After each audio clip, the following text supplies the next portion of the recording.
L'ensemble de 1 Timothée 2, 11-14 nous dit que la femme a l'instruction dans le silence et dans une entière soumission. Je ne permets pas à la femme d'enseigner ni de s'arroger de l'autorité sur l'homme qu'elle se taise, car Adam a été formé le premier, Ève ensuite.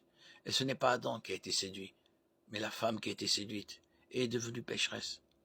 Notez que Paul précise les sujets de l'enseignement et de l'exercice de l'autorité.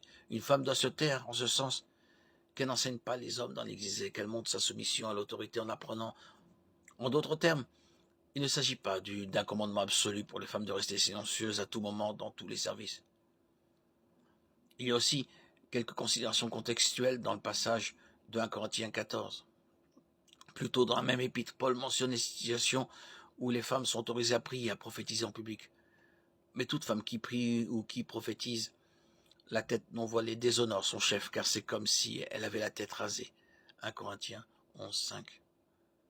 Les commentaires suggèrent diverses manières de réconcilier 1 Corinthiens 11, les femmes qui prient et prophétisent, avec 1 Corinthiens 14, les femmes qui se taisent. En examinant de plus près 1 Corinthiens 14, nous voyons que la préoccupation générale est l'ordre dans les assemblées. L'église de Corinthe était connue pour le désordre qui régnait dans cette assemblée. Il semble que tous les participants au service religieux participaient quand et comme ils le souhaitaient. Ceux qui avaient le don des langues parlaient simultanément et personne ne se souciait d'interpréter ce qui était dit. Ceux qui avaient une prétendue révélation de Dieu criaient au hasard, même si ce qui était dit ne pouvait pas être entendu au-dessus du vacarme, et apparemment personne n'évaluait ce qui était présenté comme une prophétie. Les réunions à Corinthe étaient caractérisées par le chaos et personne n'était édifié ou instruit.